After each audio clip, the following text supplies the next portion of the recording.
World news के sponsor हैं स्वागत, अदरक, लहसुन और मसाले 100% प्योर एंड हाइजीनिक। अस्सलाम वालेकुम, आदाब। मैं हूं खलील फरहाद और आप देख रहे हैं BBN चैनल का बुलेटिन वर्ल्ड न्यूज़। शुरुआत करते हैं हेडलाइंस से। ग़िलाफ़-ए-काबा की सफाई के लिए बगैर रुकावट कई घंटे काम करने वाली स्मार्ट मशीन हुई मुतारिफ। ग़िलाफ़-ए-काबा को मामूली से मामूली नुकसान से बचाना और उसकी चमक दमक बरकरार रखना है मकसद। इसराइली इंतहा पसंद ग्रोहों और यहूदी आबादकारों का शरंगेज मंसूबा, मस्जिद अक्सा व क़ुब्बतुल सुग़रा को शहीद करने की कॉल, फ्लैग मार्च का कर रहे हैं इनेकाद।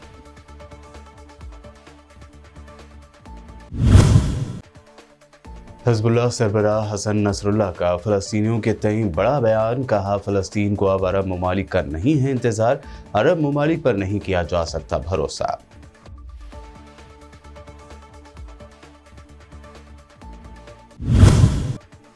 पाकिस्तान में सियासी कायदीन की बढ़ती जा रही है लफ्ज़ झड़प। मरियम नवाज की जानिब से नाअहल और बदअखलाक कहने पर इमरान खान ने कहा, मेरा नाम अपनी तकरीरों में ना ले मरियम, वरना तुम्हारा खाविंद नाराज हो जाएगा।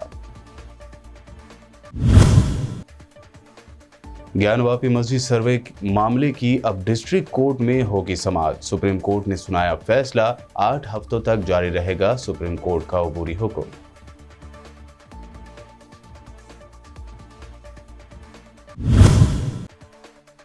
और लंदन की कैम्ब्रिज यूनिवर्सिटी में बीजेपी पर जमकर बरसे राहुल गांधी, कहा हिंदुस्तान के आज हालात अच्छे नहीं, बीजेपी ने चारों तरफ केरोसिन छिड़क रखा है।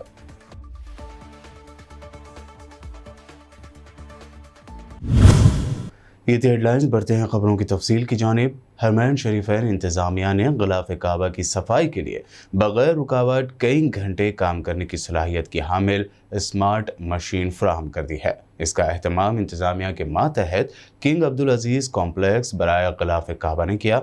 सऊदी प्रेस एजेंसी SPA के मुताबिक किंग अब्दुल अजीज़ कॉम्प्लेक्स बराए ग़िलाफ़-ए-काबा के सेक्रेटरी अब्दुल हमीद अल मालकी ने कहा है कि स्मार्ट मशीन जदीद टेक्नोलॉजी से काम करती है, ये बहुत सारी खूबियों से लैस है। अल मालकी ने बताया कि ग़िलाफ़-ए-काबा की सफाई के लिए इसका खुसूसी एहतमाम इस वजह से भी किया गया है क्योंकि खालिस रेशम से तैयार ग़िलाफ़-ए-काबा की चमक दमक बरकरार रखने और उसे मामूली से मामूली नुकसान से बचाना निहायत ही ज़रूरी है। मिस्र के वज़ीर औक़ाफ़ मोहम्मद ने खबरदार किया है कि यहूदी इंतहा पसंदों ने क़ुब्बतुल सुग़रा यानी टेम्पल माउंट को तोड़ने के मुतालबात किए हैं। इन पर मुसलमानों के जज्बात को ठेस पहुंची है। दुनिया भर के मुसलमानों ने इस नस्ल परस्ती पर शदीद एहतजाज किया। बता दें कि पिछले मंगल को इसराइली इंतहा पसंद ग्रोह गोएसिन ने यहूदी आबादकारों को दावत दी थी कि वो इस माह के आखिर में नाम निहाद फ्लैग मार्च में हिस्सा लें और क़ुब्बतुल सुग़रा व मस्जिद अक्सा को शहीद करते। इस ग्रोह की सरबराह ने सोशल मीडिया पर क़ुब्बतुल सुग़रा की तस्वीर जारी की थी, जिनमें क़ुब्बतुल सुग़रा के पास एक बुलडोज़र भी बताया गया था। इसके नीचे लिखा था कि हम क़ुब्बतुल सुग़रा को मिस्मार करने आ रहे हैं। हिज़्बुल्लाह लिबनान का कहना है कि फ़लस्तीनियों को अब अरब ममालिक का इंतज़ार नहीं है। हिज़्बुल्लाह लिबनान के secretary general Sayyed Hassan Nasrallah ने कहा कि मज़ाहमत ने लिबनान को आज़ाद कराया है। उन्होंने अपने खिताब में इलाक़ाई और लिबनान के मसाइल पर रोशनी डाली और कहा कि अरब ममालिक पर भरोसा नहीं किया जा सकता। हिज़्बुल्लाह के सेक्रेटरी जनरल का कहना था कि अरब ममालिक की हुकूमतें कभी भी लिबनान को सिहूनी जारियत से महफूज नहीं रख सकती क्योंकि वो इस वक्त नाकाम रहे जब वो ताकतवर और मुत्तहद थे। हिज़्बुल्लाह के रहनुमा ने कहा कि लिबनानी रियासत भी 1982 में कौम को सिहूनी हमले से बचाने में नाकाम रही, हत्ता कि उसने 17 मई को दुश्मन के साथ हथियार डालने के मुआहदे पर दस्तखत किए थे। इसराइल की हठधर्मी और बेजा जुल्म के बाद फ़लस्तीनी ख़ानदान गारों में पनाह लेने और गारों में ज़िंदगी गुजारने पर मजबूर हो गए हैं। मगरबी किनारे के इलाके मुसाफिर यता के एक गांव जंबा से ताल्लुक़ रखने वाली फ़लस्तीनी खातून नजाह जबारीन अपने 17 अफराद पर मुश्तमिल ख़ानदान के साथ एक पुराने गार में रिहाइश पजीर हैं। इस घराने ने गार को बावर्ची खाने, बैठने और सोने की मुश्तरका जगह, बच्चों के खेलने की जगह और ज़ख़ीरा अंदोज़ी की जगह में तकसीम कर रखा है। अलावा अजी गार के गिर्द 2 छोटे कमरे भी बना रखे हैं, ताहम इस घराने के लिए ज़िंदगी बहुत दुश्वार हो गई है।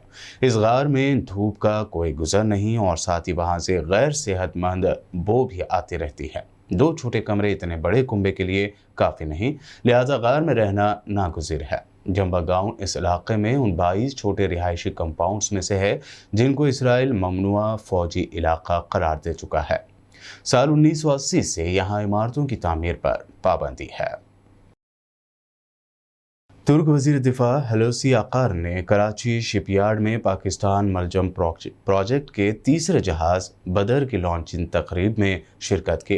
तकरीब में पाकिस्तान के वज़ीर आज़म शहबाज शरीफ व दीगर हुकूमती ज़िम्मेदारान मौजूद थे। तुर्की के वज़ीर दिफा हलूसी आकार ने पाकिस्तान के दौरे पर अपनी खुशी का इजहार करते हुए कहा कि आज हम पाकिस्तान की मुसल्लह अफवाज के लिए मलजम कारवेट मनसूबे का एक और संग मील मुकम्मल कर चुके हैं। उन्होंने कहा कि तुर्क अवाम के दिलों में पाकिस्तान का ख़ास मकाम है।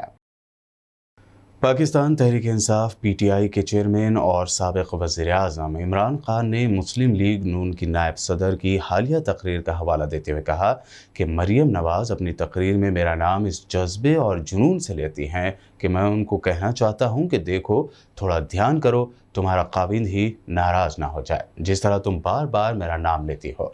मुल्तान में अवामी जलसे से खिताब के दौरान उन्होंने कहा कि मैं सोचता हूँ कि मुस्लिम लीग नून को मुझ पर इतना गुस्सा क्यों है, मैंने उनका क्या बिगाड़ा है। दूसरी जानिब पाकिस्तान के वज़ीर आज़म और मरियम नवाज़ के चचा शहबाज शरीफ ने कहा कि बेटी मरियम नवाज़ के खिलाफ काबिल अफसोस ज़बान दराजी पर पूरी कौम ख़ास तौर पर ख़वातीन पुरज़ोर मज़म्मत करें।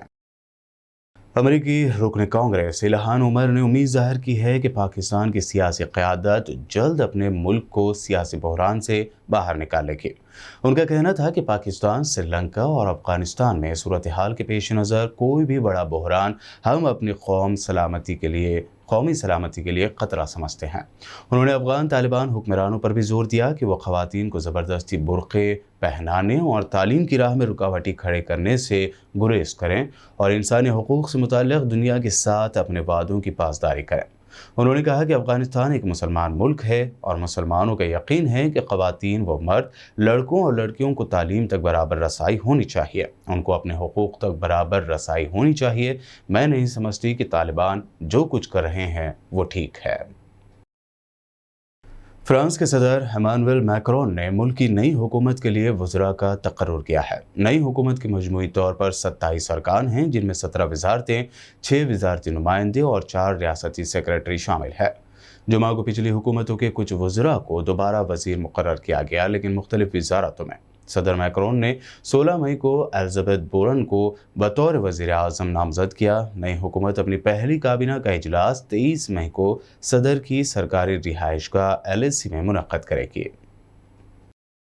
ऑस्ट्रेलिया में जनरल इलेक्शन के लिए वोटिंग का अमल आज हफ्ते की सुबह शुरू हुआ। मुल्क भर में पोलिंग स्टेशन मुकामी वक्त के मुताबिक सुबह 8 बजे से शाम 6 बजे तक लाखों ऑस्ट्रेलियावी वोटर्स के लिए खुले रहेंगे। अक्सरियती हुकूमत बनाने के लिए किसी पार्टी को पार्लियामेंट के ऐवान नुमाइंदगान में दस्तियाब 151 सीटों में से कम 76 सीटें जीतनी होंगी। जुमा की रात शाये होने वाले एक ऑस्ट्रेलियावी राय आमा के सर्वे के मुताबिक लेबर पार्टी 2 पार्टियों की तरजीही बुनियादों पर 47 से 53 सीटों के इत्तेहाद की क़यादत कर रही है। मुल्क शाम की दारुल हुकूमत दमिश्क को निशाना बनाने वाले इसराइली रॉकेट हमले में कम से कम 3 अफराद हलाक हो गए हैं। ताहम ज़्यादातर मिसाइलों को फ़िज़ाई दिफाई निज़ाम ने मार गिराया। ये इत्तला शामी वज़ारत दिफा ने दी है। शाम में हुकूमत के हामी TV चैनल अल अखबारिया ने बताया कि शामी फ़िज़ाई दिफा दमिश्क के इलाके में दुश्मन के हमलों का मुकाबला कर रहे हैं। यहाँ ज़ोरदार धमाकों की आवाज़ें सुनी गई हैं। इससे कबल जुमा के शाम FM ने इत्तला दी थी कि दमिश्क के बैनुल-अक़वामी एयरपोर्ट के करीब आग लगने और फ़िज़ाई हमले के बाद 2 परवाज़ें मुअत्तल कर दी गईं।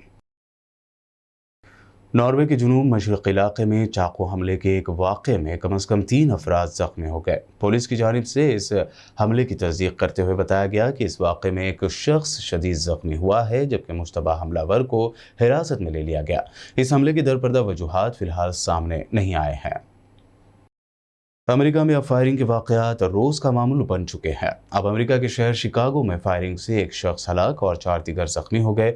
मुकामी पुलिस के तर्जुमान टॉम एहरन ने बताया कि फायरिंग का वाक़या आबादी के लिहाज से अमेरिका के तीसरे सबसे बड़े शहर शिकागो के शुमाली हिस्से में हुआ। उन्होंने कहा कि वाक़ये को अंजाम देने वाले मुश्तबा शख्स के बारे में अभी तक कोई इत्तला नहीं मिली। बता दें कि पिछले एक हफ्ते के दौरान अमेरिका में फायरिंग के 3 अलग अलग वाक़यात सामने आ चुके हैं। एक बुनियाद परस्त बागी ग्रुप के अस्करियत पसंदों ने अफ्रीका में जमहूरिया कांगो के शुमाल मशरक में वाक़े अतोरी सूबे के एक गांव पर दहशत गर्दाना हमले के दौरान कम अज़ कम 11 शहरियों को हलाक कर दिया। वॉचडॉग तंजीम कियो सिक्योरिटी ने ट्वीट किया कि जुमेरात को नंदोंगबे गांव में कम अज़ कम 11 शहरी मारे गए। रजाकार तंजीम कियो सिक्योरिटी को शुबा है कि यह हमला अतोरी सेल्फ डिफेंस पॉपुलर फ्रंट के बागियों ने किया था।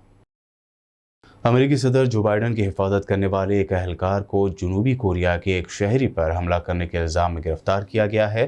वाशिंगटन पोस्ट ने यह रिपोर्ट जनूबी कोरिया की पुलिस के हवाले से दी है। उन्होंने कहा कि सियोल में सिक्योरिटी अफसर को नशे की हालत में एक टैक्सी के सिलसिले में जनूबी कोरिया के शहरी के साथ मुबैना तौर पर लड़ाई के बाद हिरासत में लिया गया। वर्ल्ड न्यूज़ में खबरों का सिलसिला लगातार यूं ही जारी रहेगा। फिलहाल रुकते हैं एक छोटे से ब्रेक के लिए।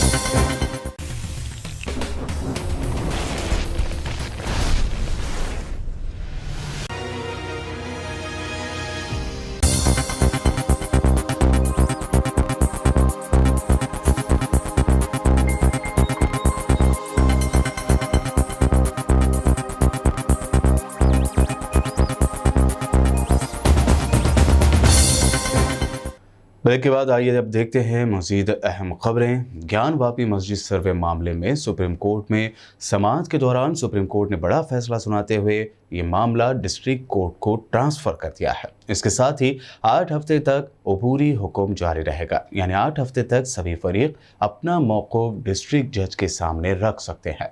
जुलाई के दूसरे हफ्ते में सुप्रीम कोर्ट में समाअत होगी। सुप्रीम कोर्ट ने तवाज़ुन बनाने की कोशिश करते हुए ये फैसला सुनाया है कि डिस्ट्रिक्ट कोर्ट मुस्लिम फरीक को अच्छी तरीके से सुने।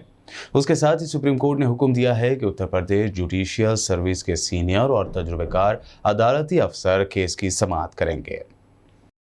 दिल्ली यूनिवर्सिटी के प्रोफेसर रतन लाल ने वाराणसी की ज्ञानवापी मस्जिद में मुबैना तौर पर शिवलिंग जैसा ढांचा मिलने के बाद सोशल मीडिया पर एक मुतनाज़ पोस्ट किया था, जिसके लिए अब दिल्ली पुलिस ने उन्हें जुमा की रात गिरफ्तार कर लिया है। बताया जा रहा है कि दिल्ली यूनिवर्सिटी के प्रोफेसर रतन लाल के खिलाफ शुमाली ज़िले के साइबर सेल में FIR दर्ज कराई गई है। बताया गया है कि उनके पोस्ट के बाद हिंदू फरीक के जज्बात को ठेस पहुंचने का इल्ज़ाम लगाते हुए एक वकील ने शुमाली ज़िले के साइबर सेल में FIR दर्ज कराई थी।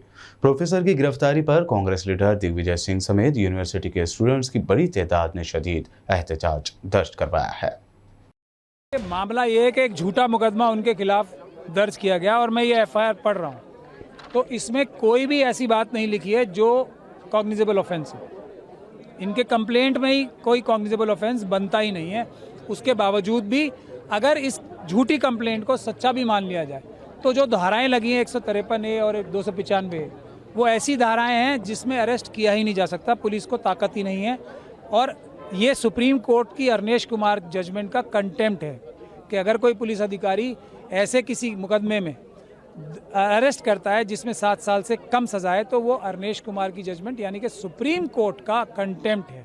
दिल्ली यूनिवर्सिटी के प्रोफेसर रतन लाल की गिरफ्तारी की मुखालफत करने वाले कांग्रेस लीडर दिग्विजय सिंह पर मध्य प्रदेश के होम मिनिस्टर नरोत्तम मिश्रा ने कहा कि वो हमेशा ही हिंदू देवी देवताओं की तौहीन करने वालों की हिमायत करते रहते हैं। आप तो ये देखिए कि जो भी हिंदू देवी देवता के खिलाफ बोलेगा, जो हिंदू देवी देवता के खिलाफ, धर्म के खिलाफ बोलेगा, दिग्विजय सिंह का समर्थन उसी को मिलेगा। मैं पहले भी कई बार कह चुका हूं।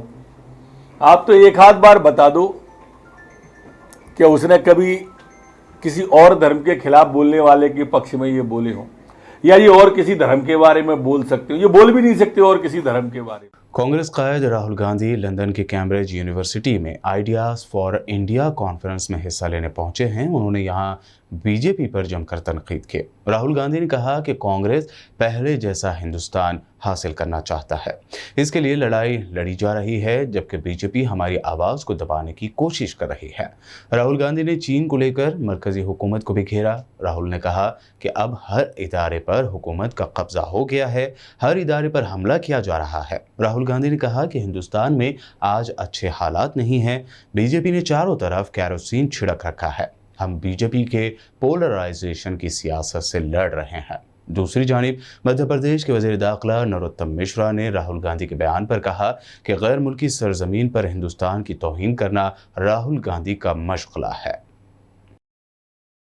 राहुल गांधी ने कहा है लंदन में कि भारत का संविधान खतरे में है, लोकतंत्र खतरे में। इसके साथ ही उन्होंने ये भी कहा है कि नरेंद्र मोदी किसी के नहीं सुनते और भारत के हालात पाकिस्तान जैसे हैं। देखिए, विदेश में जाके देश को बदनाम करना ये उनका पहला शगल नहीं है। प्रारंभ से पूरी कांग्रेस इसी पद चिन्हों पर चलती है। जब कांग्रेस खतरे में होती है तो उन्हें संविधान खतरे में नजर आता है। राहुल जी, कांग्रेस पार्टी खतरे में है और जब तक आप हो तब तक ये खतरे में ही रहेगी कांग्रेस पार्टी। देश को बदनाम करना छोड़ो। महाराष्ट्र की इत्तेहादी हुकूमत में वजीर और एनसीपी लीडर नवाब मलिक के खिलाफ मनी लॉन्ड्रिंग मामले में ईडी की चार्जशीट से बड़ा इंकशाफ हुआ है।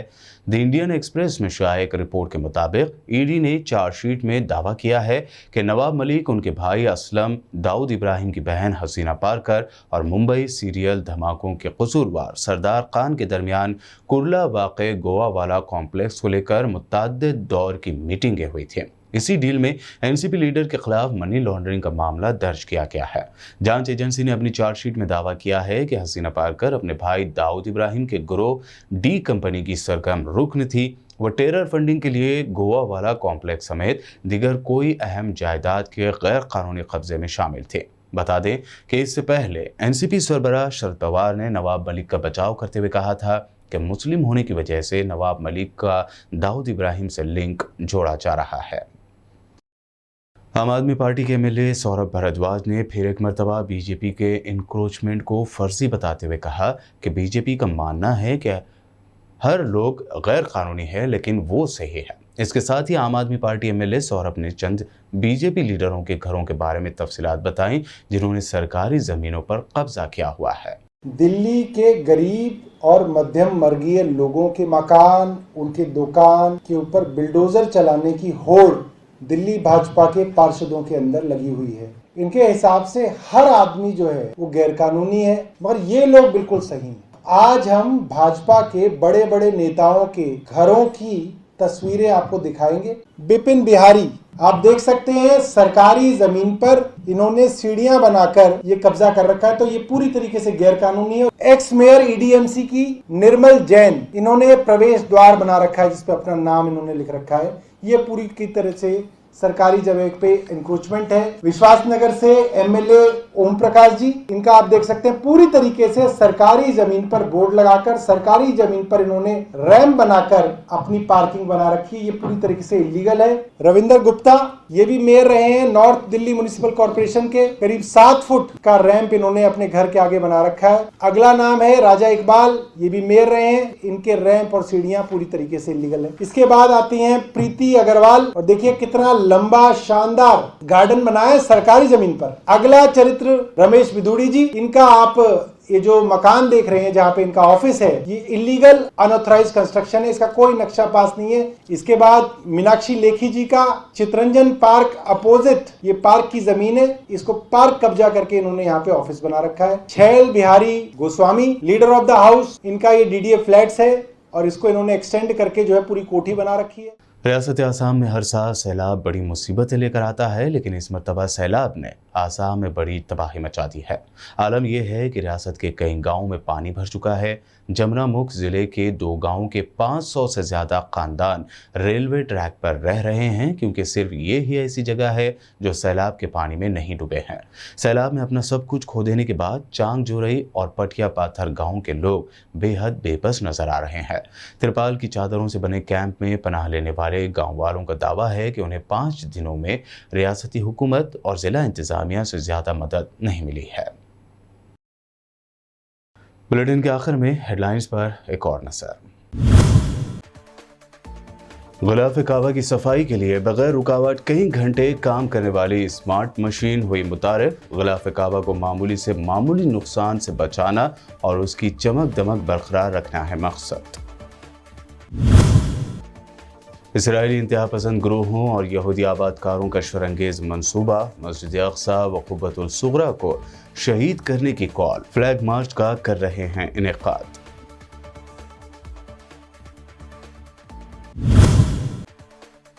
हिज़्बुल्लाह सरबराह हसन नसरुल्लाह का फ़लस्तीनियों के तई बड़ा बयान, कहा फ़लस्तीन को अब अरब ममालिक का नहीं है इंतज़ार, अरब ममालिक पर नहीं किया जा सकता भरोसा।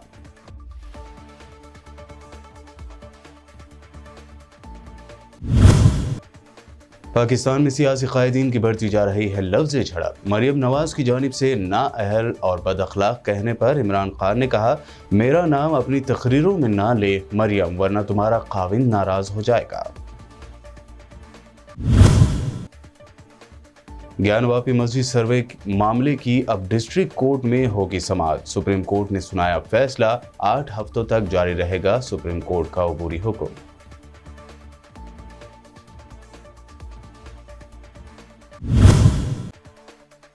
और लंदन की कैम्ब्रिज यूनिवर्सिटी में बीजेपी पर जमकर बरसे राहुल गांधी, कहा हिंदुस्तान के आज हालात अच्छे नहीं, बीजेपी ने चारों तरफ केरोसिन छिड़क रखा है।